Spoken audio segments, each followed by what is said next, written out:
D'accord. Nous n'avons pas suffisamment de salles de classe. Nous n'avons pas suffisamment d'enseignants. Ce sont des problèmes que nous devons régler. Et j'ai indiqué que pour les infrastructures scolaires, nous allons tenter une expérience. Maurice Donkovi, bonsoir. Bonsoir. Analyste politique, merci d'avoir accepté notre invitation. Ah ben, c'est un plaisir. Alors, aujourd'hui, nous parlons éducation parce que depuis hier, il y a une vidéo qui circule sur la toile et à moins de 24 heures, parce que nos voisins de l'Est se sont appropriés la vidéo et se mettent à se moquer de nous. Je profite pour le dire, Béninois à Blodede, on est des voisins. Il faut penser que quand vous moquez de nous à cause de la vidéo, ça va effacer les 5 vues que vous avez pris contre les épées de groupe. Alors, je vous laisse quand même sur cette vidéo. D'accord. Nous n'avons pas suffisamment de salles de classe. Nous n'avons pas suffisamment d'enseignants. Ce sont des problèmes que nous devons régler.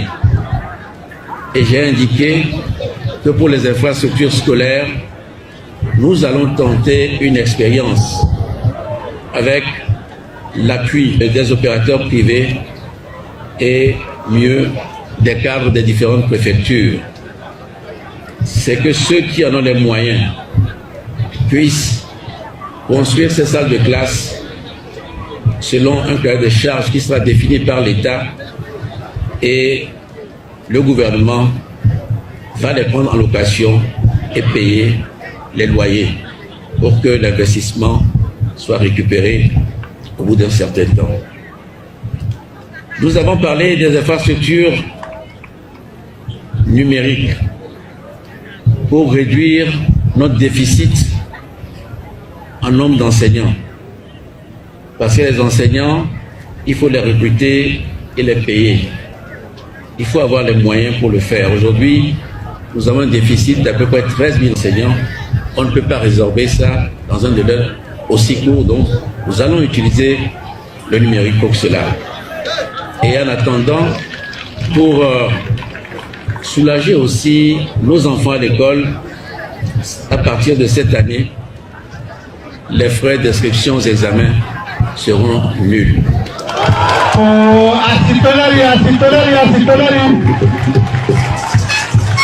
Alors, donc oui, voilà, voici la fameuse vidéo. Je pense qu'elle date de 2020, lors de la campagne électorale pour les élections de février 2020. Donc, que nos frères béninois ne pensent pas que la vidéo date d'hier. Non, ça fait déjà 6 ans que la vidéo a été réalisée. Voilà. Donc, situation est précisée dans son contexte. Nous allons revenir vraiment sur les sujets évoqués par Fonia Singbe 6 ans après, qu'est-ce qui a évolué. Mais ce qui nous intéresse vraiment, c'est de parler de notre système éducatif et de la construction des classes. Fonia Singbe a avoué demi-mot que nous n'avons pas suffisamment de classes construites par l'État. Là, il parlait, on était en 2020 et cela faisait presque banalement 60 ans que le Togo était indépendant. Pensez-vous que c'est concevable que en 60 ans, un État dit souverain n'est pas parvenu à construire assez de classes?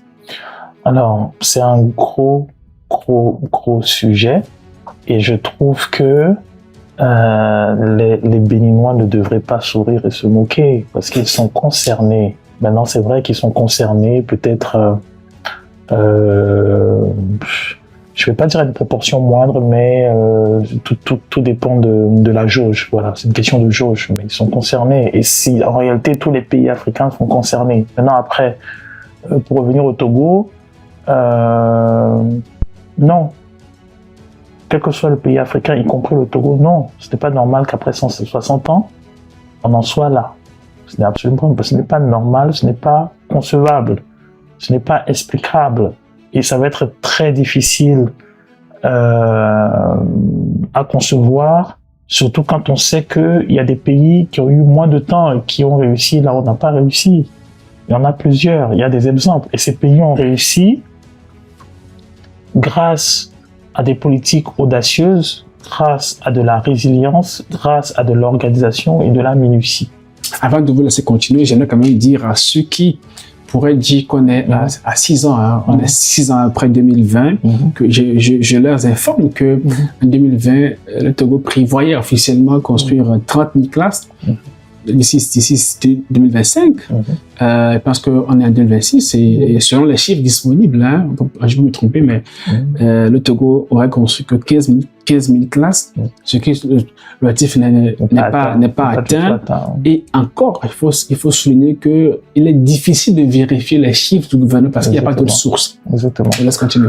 Donc non, ce n'est pas acceptable et c'est d'autant plus violent pour le Togo que si on prend les perspectives d'Olympio par rapport à l'éducation, au port et ainsi de suite, on peut avoir de l'amertume quant à ce que ça aurait pu produire, surtout quand on prend l'exemple de pays comme Singapour, qui, par le port, se sont développés et ont donné ce que l'on sait actuellement. Je pense qu'il y a une anecdote, je sais plus si c'est celle de Monsieur Billon en Côte d'Ivoire ou ainsi de suite. Je me rappelle plus exactement de la personne publique qui en parlait quand il disait, ok, d'accord, le président singapourien a débarqué à Abidjan, il regarde un coup d'œil sur le port et il dit, ah, ok, d'accord, il faut qu'il s'en inspire pour créer son port. En quelques années, ce port-là est devenu plus important que chacun de nos ports de la sous-région. Donc non, ce n'est pas acceptable. Ce n'est pas acceptable quand on sait qu'on a des ressources et que des pays comme le Qatar ou bien d'autres pays du monde ont su transformer leur économie. Ce n'est pas acceptable quand on sait que par exemple le Vietnam était sous les bombes en 75 et que maintenant le Vietnam exporte de la voiture électrique au point que un de ses principaux challengers d'un point de vue économique envisage de créer des usines aux États-Unis. Donc ce n'est pas acceptable. Il y a des choses qui ne sont pas acceptables. Et le monde nous regarde et notamment une certaine partie du monde ne nous donnera pas, disons, n'acceptera pas la Libye qui est le nôtre très souvent de dire qu'on a été sous domination, ainsi de suite, parce qu'ils ont connu eux aussi les affres de la guerre. Les affres de la guerre. Alors, Urus Donkovi, aujourd'hui on est en 2026, je pense qu'il y a toujours des élèves togolais qui suivent les cours sous des tentes, des hangars, faits en clé et autres, dans des conditions dérisoires et inhumaines.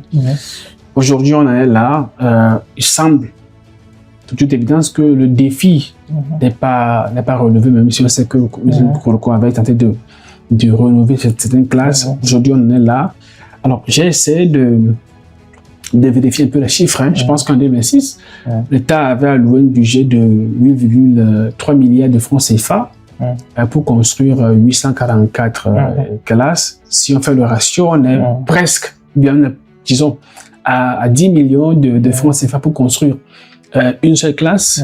Alors si depuis 2007 que ce régime a pris le pouvoir, on aurait déjà assez de classes si on avait au moins alloué ne serait-ce que 10 millions pour quand même faire ces choses-là. Alors ce qui énerve le Togolais, c'est qu'en lieu et place de ces constructions, on voit l'État s'adonner à de la gabégie, à s'investir dans des choses qui ne sont pas vraiment importantes. C'est ce qui les dérange. Est-ce que vous partagez l'avis là? Alors, je suis toujours un peu perplexe lorsque je vois les actions qui sont posées et les discours qui sont prononcés. Je suis très très perplexe parce que le discours qui est prononcé là, il est intéressant et il révèle des choses graves. Moi, j'ai pas compris pourquoi les gens ont applaudi derrière. Ceux qui ont applaudi derrière, je sais pas s'ils ont bien compris ce qu'il énonce quand il énonce ce programme-là. Il n'y a pas à applaudir. Ce qu'il énonce est particulièrement grave. Expliquez-vous. Quand il dit que non, qu'il souhaite que des cadres ou des investisseurs privés par région investissent pour construire des bâtiments afin de pouvoir les louer. Le partenariat public-privé. Voilà, mettons que c'est un langage diplomatique. La vérité, c'est que l'État actuellement, dans ce qu'il est actuellement, et c'est pas le seul, c'est pour ça tout à l'heure je disais aux Béninois que non, ils doivent pas rire, même les Ivoiriens peuvent pas rire, parce que nos États, dans le niveau d'endettement actuel, ne peuvent pas assumer de construire un certain nombre d'infrastructures au sein de nos localités. C'est violent, mais il faut que les gens le reconnaissent. Si vous êtes quelque part dans une localité du Togo, on suppose qu'il y a des personnes qui sont à Lomé, qui viennent de l'intérieur du pays. Si tu veux attendre l'État pour pouvoir construire l'école de ton village, je sais pas, peut-être c'est après ton petit-fils ou ton arrière-petit-fils que ça va arriver. Bon, parce que l'État n'arrive pas déjà à construire les écoles de la capitale et de son arrondissement. Donc ce que annonçait, c'était on ne sait pas on ne sait pas si la mesure a été mise en vigueur. Hein. J'aimerais quand même le souligner. Il n'y a pas de chiffre disponible. Ce que M. Faure-Gnassingbé annonce, avait annoncé. Le problème, c'est que il y a un souci dedans. Le souci dedans, c'est la légitimité. Ça veut dire que quoi? Ça veut dire que pour que vous demandiez à votre peuple de participer, il faut que votre peuple soit en symbiose avec vous. Parce qu'en réalité, c'est une forme de conscription. C'est comme quand à un moment... C'est du business, non? C'est que les gens construisent les classes. Ce qu'il a énoncé, c'est du business. Mais pour bien le faire, il ne s'agit pas de business. Il s'agit de décentralisation et de responsabilité collective. Je m'explique. Il n'est pas logiquement normal, quelle que soit la région que l'on a en Afrique et particulièrement togolaise, que l'on puisse avoir du sable, du bois, de la rocaille, des bras, et qu'on ne puisse pas construire des écoles, des hôpitaux, des routes. Quel que soit l'endroit où vous vous trouvez dans le monde, quand il y a eu, quand ce type de problème s'est posé, on a mobilisé la population afin qu'elles puissent construire des infrastructures. Mais pour que les populations le fassent, l'acceptent, puissent accepter de saigner pour ce sacrifice, il faut que ces populations-là se reconnaissent dans la légitimité que vous prétendez. C'est ça qu'il faut. C'est-à-dire, il faut redonner la capacité aux régions, aux zones rurales qui sont les nôtres, la capacité de la créativité et de l'initiative. C'est ce qu'il dit déjà, parce que... Sauf que, pour ce faire, il faut que les populations qui sont dans ces zones-là, qu'elles aient la latitude de définir quels sont leurs besoins, quelles sont leurs priorités, qu'elles puissent avoir des élections libres pour nommer les personnes qui les représentent, et que ces personnes libres, ces personnes qui les représentent, aient un ton libre de pouvoir exprimer quels sont les défis qui sont les leurs. Donc il ne s'agit pas de cadres qui très souvent se sont compromis au niveau des régions et qui, très souvent, à part l'argent, n'ont pas beaucoup de légitimité. Si vous êtes un cadre du parti au pouvoir, que vous prenez votre pick-up et que quand vous arrivez dans votre région, tout le monde vous fait big up, big up, big up, big up, tout simplement parce qu'il a envie d'être ami pour ne pas avoir de problème, cela ne signifie pas que vous êtes légitime. Mais au final, qu'est-ce qu'il faut? Il faut des écoles, il faut ce qu'il faut, c'est redonner aux régions une autonomie et des raisons d'être dynamiques. C'est-à-dire que ça veut dire que quoi? Je vais donner quelque chose, je sais que ça va gêner, mais bon, on est là pour se dire les choses. Si vous dites aux populations alors, d'ailleurs, même c'est quelque chose d'intéressant, je vais faire un parallèle avec le passif colonial du Togo. Lorsque vous arrivez à l'intérieur du Togo, la chose la plus choquante, c'est que le bâtiment le plus bellement construit, c'est l'église. C'est l'église.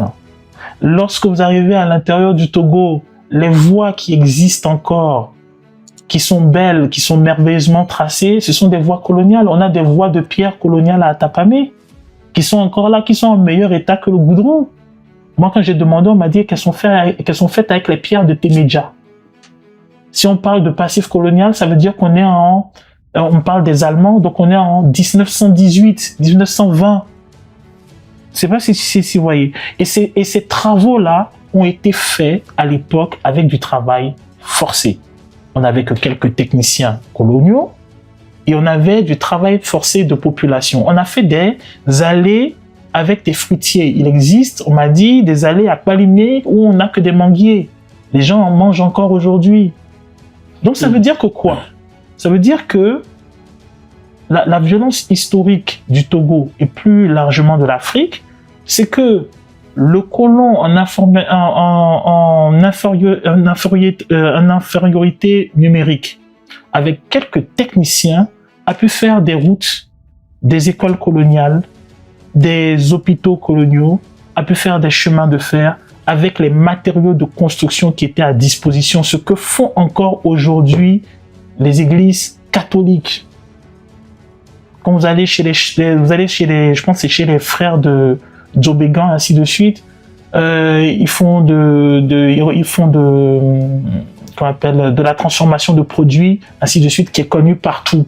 Tout se fait localement là-bas. Tout se fait localement. C'est vrai, ouais. Je sais pas si vous voyez. Donc, il n'y a pas de sens à ce qu'on ait des populations avec des ressources exploitables, qu'on ait des cerveaux et qu'on n'ait pas ces régions qui, de façon autonome, se développent. Ça veut dire que dans le leadership qui est celui du gouvernement, sur 10, 15, 20, 30, 40, 60 ans, il y a eu un problème. On n'est pas sorti de certains automatismes, de certains conformismes. Il faut en sortir. Mais pour en sortir, lorsque vous êtes président de la République, lorsque vous prônez la démocratie, lorsque vous prônez le retour aux sources et ainsi de suite, vous ne pouvez pas le faire si les populations à l'intérieur du pays, si les populations sur l'étendue du pays vous estiment légitimes. Vous devez mettre de côté les fans, les Pandjodj et ainsi de suite. Et ce n'est que possible que si les personnes vous reconnaissent, parce qu'il s'agit de leur sang, il s'agit de leur argent, il s'agit de leur énergie. Donc la question est de savoir si par exemple on dit maintenant aux gens ok d'accord, nous avons décidé de paver avec les pierres qui sont locales tel nombre de sentiers, de kilomètres et ainsi de suite, quelles sont les bonnes volontés qui vont le faire? C'est ce que le Burkina a fait. Il faut bien comprendre, c'est la raison pour laquelle IB, quand vous regardez l'actualité, a moins de problèmes que certains. Parce que IB va utiliser sa légitimité pour créer le mouvement de ses volontaires. Et le problème, c'est que, c'est pas le problème, mais c'est que l'astuce, c'est que le peuple, de façon palpable, va voir les réalisations d'un travail collectif. Donc, sur 1 an, 2 ans, 3 ans, même si en supposant qu'il y ait des magouilles qui arrivent à faire quoi que ce soit avec IB, toutes les personnes qui se lèveront, qui avanceront, verront que, ok, cette voie-là, il y a 50 personnes qui l'ont fait. Cette avenue-là, il y a 100 personnes qui l'ont fait. Donc demain, quand par exemple, vous venez vous présenter au Burkina et que vous dites, non, vous savez, on doit attendre le gouvernement pour faire la voie, il y a des personnes qui vont vous dire non.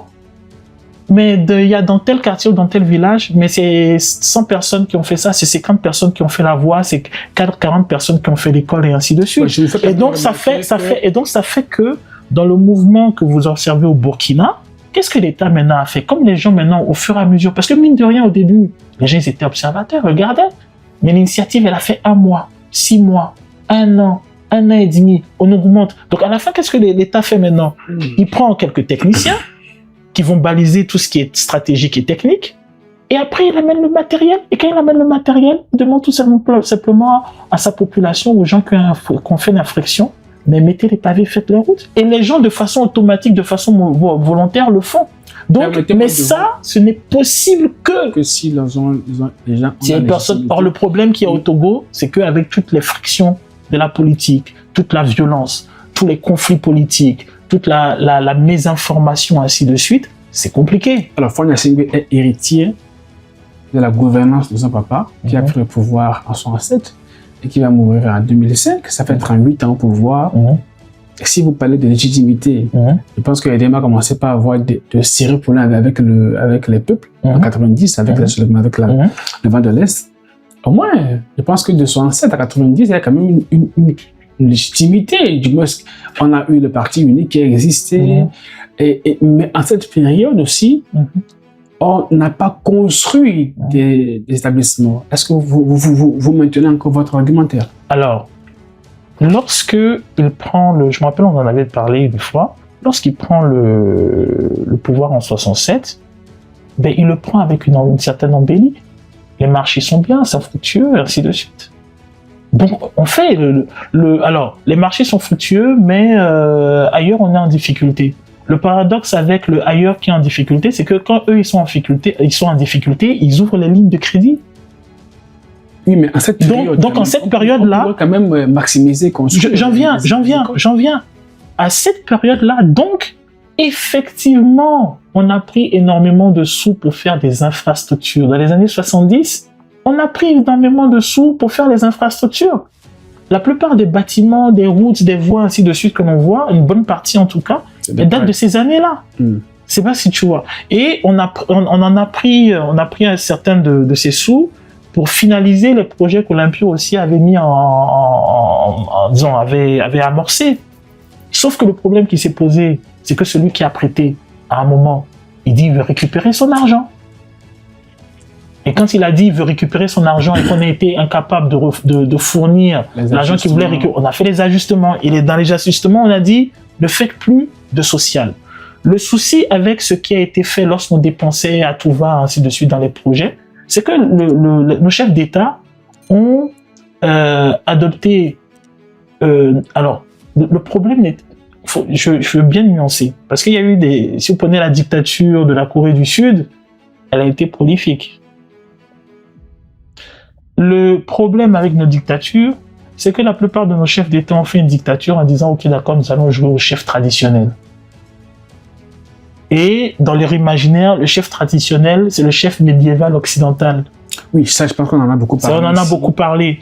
Et quand à un moment vous centralisez tout, alors que vous ne maîtrisez pas tout, lorsque vous n'arrivez pas à profiter de l'efficience des personnes qui vous entourent, lorsque ces personnes qui vous entourent, même si elles sont intellectuelles, même si elles ont de la connaissance, elles acceptent de se compromettre et de rentrer dans la collaboration, c'est compliqué.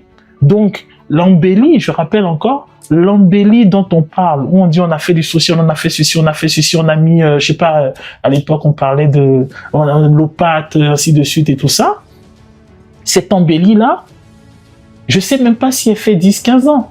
Je crois pas. Parce qu'après, en 80, quand ça commence à couper, c'est compliqué. Et là, le problème, c'est justement le peuple qui n'a pas regagné en dynamisme. Parce que c'est subtil. Prétendre faire pour le peuple, c'est une chose.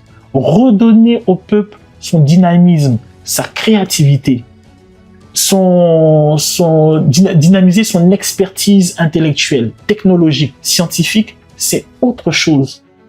Parce que le parti unique, quand par exemple quand tu prends la proposition qu'il fait, mais elle s'appuie sur un imaginaire du parti unique.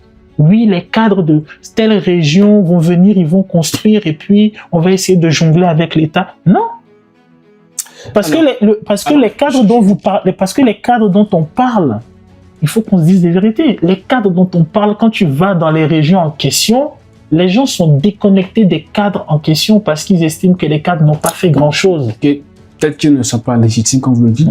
Dans tous les cas, je pense que Fonassimbe a abordé deux aspects. L'autre aspect, à pas construire des classes, je pense que le constat aujourd'hui, hein, si on en est encore là 6 ans plus tard à en parler, parce qu'il y a des gens qui font des vidéos sur la toile, on voit que à l'intérieur du pays, même à côté de nous, s'il n'y a pas de classe, les élèves voilà, ne sont pas admis dans la classe logique. L'autre aspect, c'est le système éducatif où 60 ans plus tard, on commence par se rendre compte que, en fait, la formation qu'on donnait aux élèves, aux étudiants, n'est pas en adéquation avec le marché qui est disponible sur le terrain. Aujourd'hui, on en est là, les gens continuent par aller à l'école, mais on se rend compte que nous sommes aujourd'hui à l'ère de l'IA, de la haute technologie, mais nos pays encore stagnent. On s'en a rendu compte qu'après 60 ans d'indépendance, qu'est-ce qui va marcher? Alors, ce qui n'a pas marché, c'est pour ça que je disais que le temps ne va pas nous suffire, parce que c'est beaucoup plus profond que cela. Mais par contre, il y a des petites anecdotes qui vont permettre aux personnes qui nous suivent de saisir un peu la violence du problème. Les plus belles formations, les plus beaux cadres dont on se vante, prenons la génération Olympio. Cette génération-là, à la base, elles ont été formées pour être des cadres coloniaux. Donc le système éducatif était particulièrement strict. Quand vous prenez Olympio, vous prenez son bagage intellectuel, vous prenez un certain nombre de personnalités intellectuelles togolaises, le bagage est fou. Ce sont des personnes qui parlent 2-3 langues, qui ont fait 2-3 pays, qui sont pas... C'est fou. C'est fou. C'est un bagage de fou. Mais ça, c'est parce que justement, à leur époque, c'est le système colonial qui forme pour des cadres coloniaux. C'est pour ça que vous avez au Sénégal l'école William-Ponty et vous retrouvez exactement la même classe d'intellectuels. Quand vous prenez Abdoulaye Wade, qui a 100 ans, qui a passé ses 100 ans aujourd'hui, ce sont des intellectuels de fou. Vous prenez Senghor, Valdiodio Dia, vous prenez Oufoué, et ainsi de suite et tout ça. La plupart de ces intellectuels, vous prenez les discours de Sékou Touré. Encore aujourd'hui, les gens se vantent d'être des orateurs, mais encore, il faudrait comparer avec ces gens-là. C'est des bagages de fou. Le souci qu'il y a, c'est que lorsque les indépendances arrivent, ben le colon, il se désengage. Il n'est plus garant du niveau de votre formation. Pire, il décide de la conditionner. Donc, on va avoir des programmes qui sont proposés, on va avoir des livres qui sont proposés, et encore ces livres-là, il y a certains pays, certains établissements qui l'utilisent encore aujourd'hui, les collections Edicef et ainsi de suite. Alors, en avançant, ce qui va se passer, c'est que les États africains, dans leur volonté de liberté et d'orientation de leur jeunesse d'un point de vue professionnel, vont demander à se dessaisir d'un certain nombre de choses. Sauf que quand vous êtes dessaisi de la chose, il faut la remplacer. Donc, le problème qui se pose avec le système éducatif togolais, il est de plusieurs ordres. Combien de professeurs vous avez? Est-ce que vous les formez convenablement?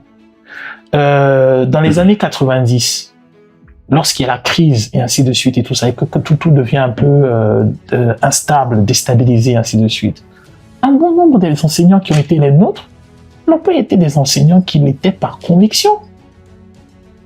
Beaucoup ont été des enseignants qui l'étaient par besoin. Il fallait trouver de l'argent. Un des plans B était d'aller faire de l'enseignement. Que ce soit vous, que vous ayez des collègues et ainsi de suite, ben, remémorez-vous certains professeurs que vous avez. Vous étiez élève, vous asseyez en classe et vous voyez que la personne, même si elle avait un savoir justifié par un quelconque diplôme, elle avait du mal à transmettre le savoir qui était le sien. Elle n'en avait même pas envie. Parce que pour elle est là momentanément. On est les fruits de cette époque-là. Et eux, ils sont les fruits d'une époque en crise où on leur disait, quand vous avez le diplôme, ça c'est un, et que vous êtes copain avec le cadre de votre région, il va vous trouver du travail dans la fonction publique. Sauf que dans les années 80, tout ça, ça marche plus. C'est les crises des années 80 qui amènent les révoltes des années 90 et même la tentative de coup d'État de 86. S'il n'y a pas de mécontentement, on n'essaye pas de faire un coup d'État en 86. Des années, Donc, il y a non, c'est pour dire d'où vient, c'est-à-dire au fur et à mesure des années, les problèmes s'ajoutent. Maintenant, le souci qu'il y a, c'est quoi? Vous voulez une école efficiente. C'est un peu comme le problème de la santé. Il faut faire attention. Si le médecin, il proteste pour son salaire et ses conditions de travail. Si vous améliorez son salaire et que vous n'avez pas amélioré ses conditions de travail, vous n'avez pas résolu le problème. Par conséquent, l'enseignant togolais, même en supposant avec les réformes qu'ils ont fait, parce qu'ils ont essayé de réformer, il faut le reconnaître, quand vous avez réglé son problème de salaire, problème qui n'est pas résolu, parce que s'il était résolu, on n'aurait pas les messieurs qui ont eu des problèmes entre-temps en voulant manifester, les syndicats. Vous n'avez pas résolu le problème de ces outils didactiques. Parce qu'il faut le reconnaître, même dans les écoles même qui étaient prisées à Lomé, les écoles publiques, on n'a pas de matériel.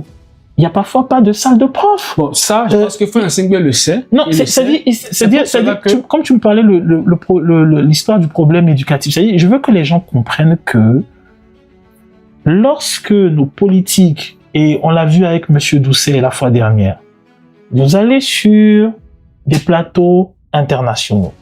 Vous êtes là, vous dites l'Afrique maintenant, l'Afrique il faut, l'Afrique, et que vous êtes dans un discours qui précise que, d'une certaine manière, que l'Afrique est prête à remporter qu'on appelle la concurrence, est prête à affronter la concurrence. Il faut que vous compreniez que dans les autres systèmes, dans l'école publique, prenez à l'école publique, à partir déjà du CE, on a le livre d'histoire, il est complet comme ça. On a le livre de sciences, il est complet. On a le livre de géographie, il est complet. Vous prenez le livre d'histoire, quand vous l'ouvrez le livre d'histoire, au petit du CE1, au petit du CE2, on lui parle de comment, lors de la Révolution, le peuple s'est levé et a coupé la tête du roi, parce qu'il voulait trahir. Au CE, au CM, on apprend aux petits comment se gère la mairie, comment on fait la budgétisation, comment c'est quoi le vote, le droit du vote, et ainsi de suite, de telle manière que cet enfant, quand il arrive à 18 ans, il sait pourquoi il vote, comment son pays est construit, quels sacrifices ont été faits pour le pays. Nous sommes dans un pays où, encore aujourd'hui, vous prenez du CE en terminale, on n'a pas de livre d'histoire où quand l'enfant il va ouvrir, il va voir l'image du paléolithique, du néolithique au Togo, le Moyen-Âge au Togo, les images, les tableaux, les œuvres d'art, les documents connexes qui permettent de faire une analyse critique. Il n'en aura pas. On a même honte de dire, ok, voilà, de 67 à telle année, à l'année, je sais pas, 2005, on a fait telle bêtise, ça, on a bien fait, ça, on a mal fait. Voilà, conférence nationale, ça opposait tel ou tel, bon, Fréau Jardin, voici ce qui s'est passé. Le petit blanc, lui, il ouvre son livre d'histoire, on lui dit, Robespierre, youpi, c'est un héros de la résistance française. Après, on lui dit, tu sais, on lui a coupé la tête. Alors, est-ce que c'est ce qui explique aujourd'hui que 6 ans plus tard, les Togolais qui veulent entreprendre rencontrent des difficultés et puis ils abandonnent? Osons quand même le dire, chaque année, il y a des entreprises qui se créent parce que aujourd'hui, au Togo, en 88, vous pouvez devenir entrepreneur et avoir votre entreprise, c'est très facile, mais il y en a beaucoup dont l'entreprise se résume à eux seuls et qui ferment leurs portes très, très facilement parce que c'est dans leur chambre qu'ils ont créé l'entreprise, parce qu'ils voulaient postuler pour un marché, il faut forcément avoir un KCF, il faut avoir tel. Donc, dès qu'ils postulent, dès qu'ils ouvrent l'entreprise, le TRL est là pour percevoir les tâches. Donc, finalement, ces entreprises-là, elles ferment leurs portes. La difficulté que ces Togolais ont à entreprendre, est-ce que cela s'explique aujourd'hui par ce qui se passe? Je rappelle, Jules Francis dit, il reconnaît qu'il, mis à part le fait qu'il y a une forme de difficulté avec l'adéquation formation-emploi, il veut quand même encourager les gens à entreprendre. Mais le constat là, sur le terrain, c'est difficile. C'est que lui aussi, il n'échappe pas, et on est tous dedans. Moi compris, toi compris, on est tous dedans. Il n'échappe pas à une forme de conditionnement parce que il y a un travail de déconstruction à faire. Je vais m'expliquer, c'est très banal. Tu dis, beaucoup de personnes veulent entreprendre. Le problème des entrepreneurs togolais, il est de deux ordres. Le premier problème des entrepreneurs togolais, c'est le système vicié, qui a le rapport à la concurrence vicié. Je m'explique. Si toi tu as une entreprise et que moi j'ai une entreprise et que nos deux entreprises lors de l'étude de marché sont jugées sur le niveau de qualité et de compétence,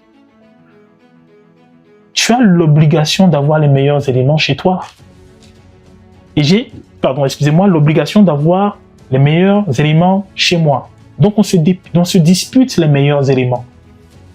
il faut avoir les éléments de qualité. Et c'est ce qui permet à l'élément qui est correctement parti à l'école, qui a été correctement formé, de dire, mais vous me voulez, moi je coûte tant.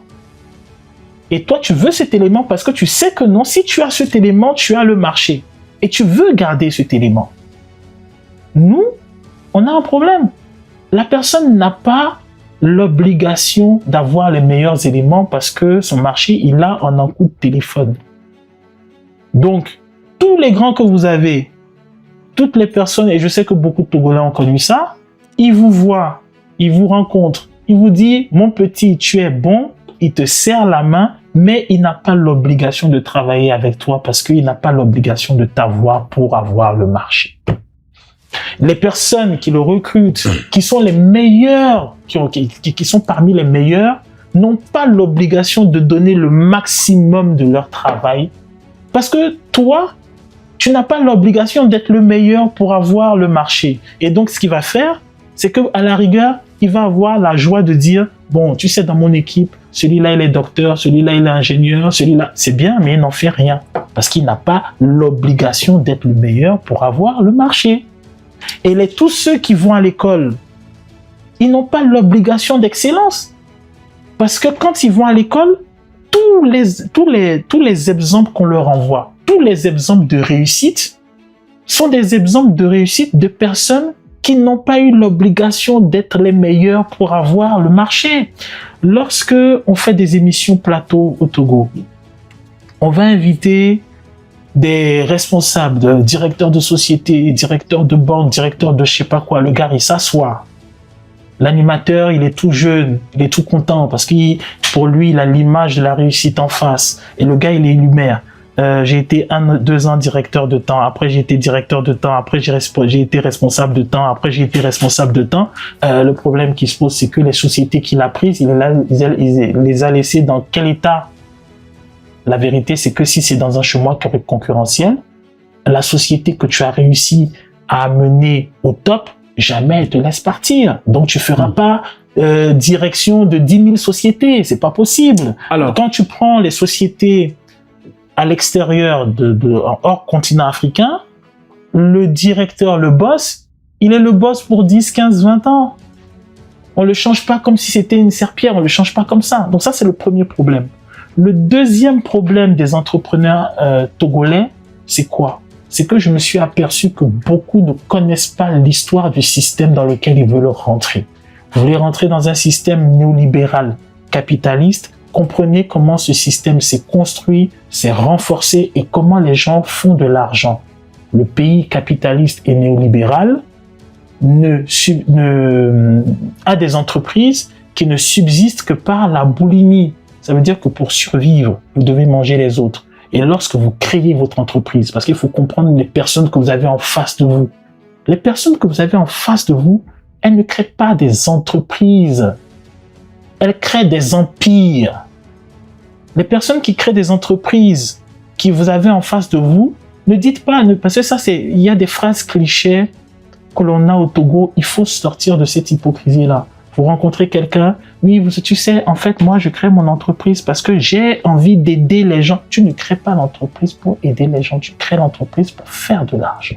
Parfait. Maintenant, je vais terminer. Donc, il faut bien comprendre, ailleurs, quand la personne dit « je vais créer l'entreprise », il engage sa vie. Il se dit pas qu'il est en train de gérer, de faire un jonglage, et puis si ça marche, il va approfondir. Non, il engage sa vie. Comme il engage sa vie, il faut que les gens comprennent que quand vous décidez de faire votre entreprise, vous engagez vos familles. Donc, vous épousez qui? Vous faites des enfants à qui? Votre école, c'est quoi? Les enfants sont formés comment? Dans quelle université? Et ainsi de suite. Et c'est ça qui draine le pays par le haut. Parce qu'il faut sauvegarder les intérêts. Où les gens sont là, ils crient Bolloré, Bolloré, Bolloré. Bolloré, c'est la 3e génération. Il est en train de passer à la 4e. C'est son grand-père. Après, il y a eu son père. Après, il y a eu lui. Maintenant, il y a ses enfants. Ses enfants ont fait des enfants. Ils sont bientôt à la 5e génération.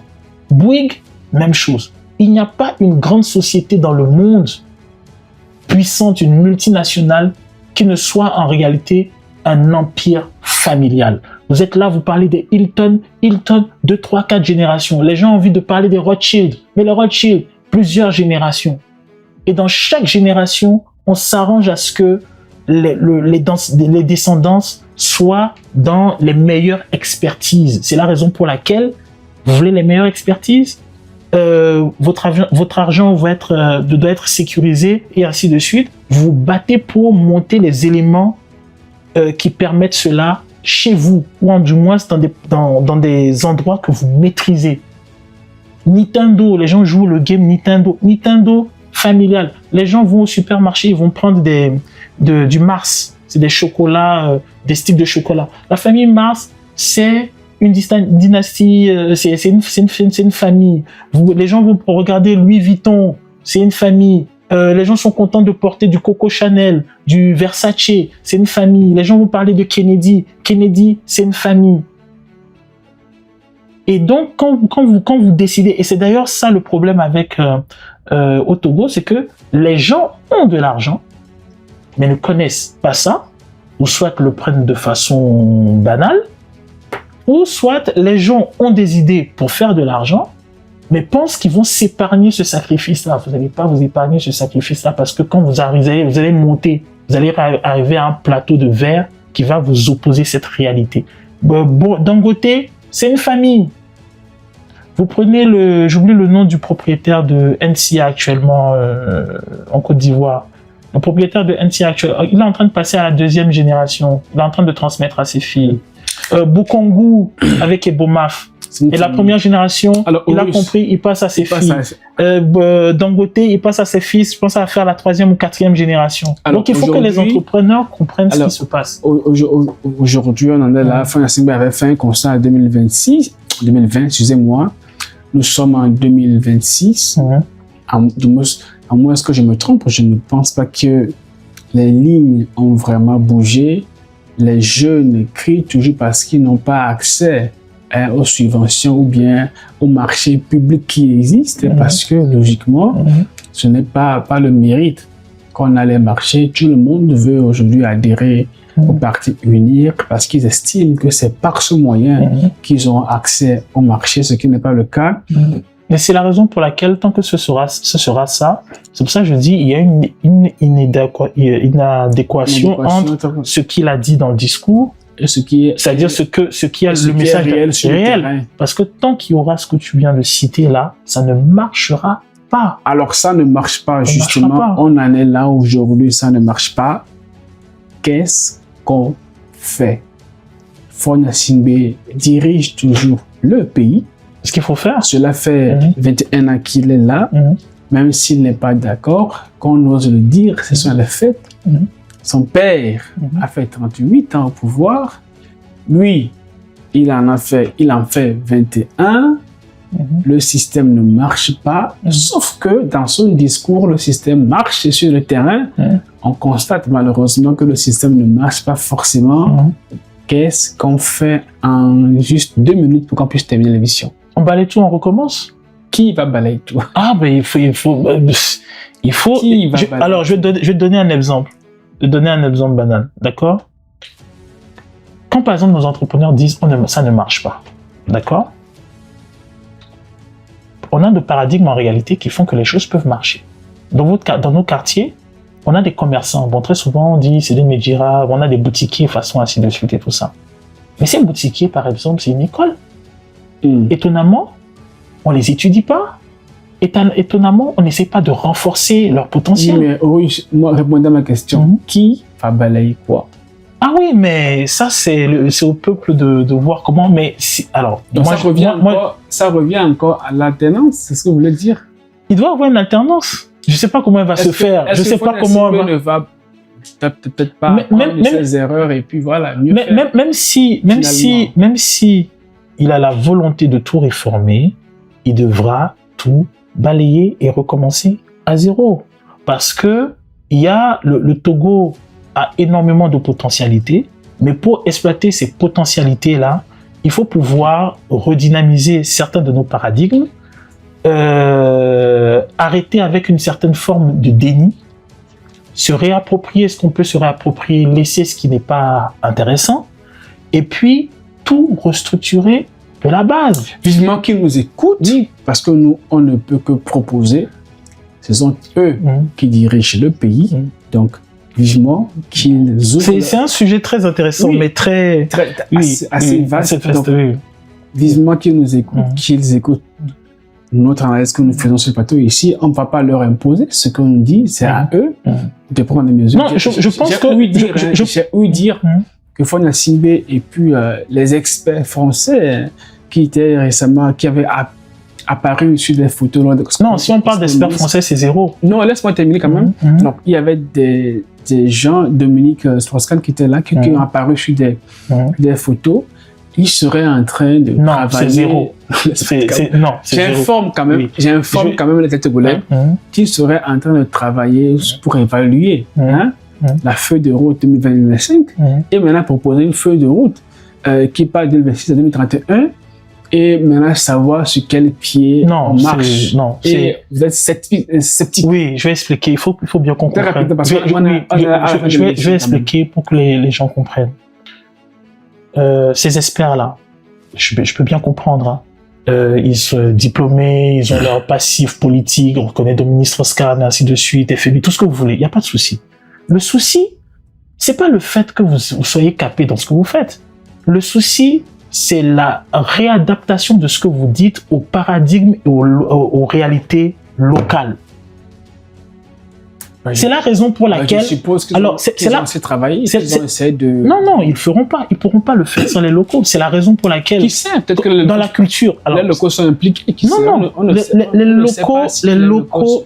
Bon, on n'est pas dans le secret des fois. Peut-être qu'en amont, le travail qui est fait aujourd'hui est fait avec les locaux. Il y a une étude. Sauf que la limite que bien, la raison que je porte, c'est que Dominique Strauss-Kahn est dans nos cercles depuis déjà beaucoup d'années. Moi, je suis totalement pessimiste et sceptique parce que on recommande. Dominique Strauss-Kahn n'est pas le premier qui est venu. Avant lui, quand on parlait des politiques d'ajustement structurel, c'est le FMI.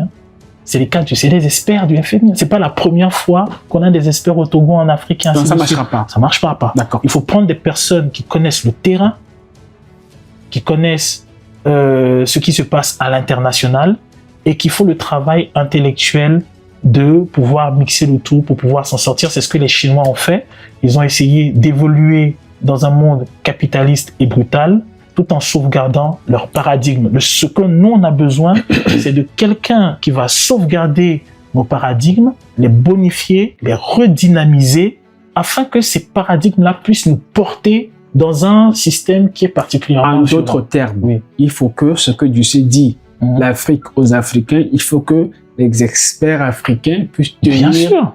Si on n'est pas capable de faire les choses nous-mêmes, c'est zéro. Mais bien sûr. Oui. Horizon Covid, je pense que nous avons encore dit, nous avons dit ce qu'il faut faire, nous avons suggéré. Il revient encore au pouvoir exécutif de pouvoir les implémenter. Mais j'ai quand même une question, c'est-à-dire, alors, je sais pas. C'est curieux. Je suis curieux de voir qui fait le discours. Parce que à chaque discours, on comprend pas. Il y a une différence pas possible entre ce qui est dit et ce qui est. C'est très pas. Je demande. Alors, donc qui fait le discours? Qui écrit le discours de Fonia Simbe, Monsieur Ori, donc il veut savoir. Peut-être qu'il fera signe. Non, je suis curieux. Peut-être qu'il écrit très bien. Non, c'est pas ça. C'est que je veux savoir si le pays.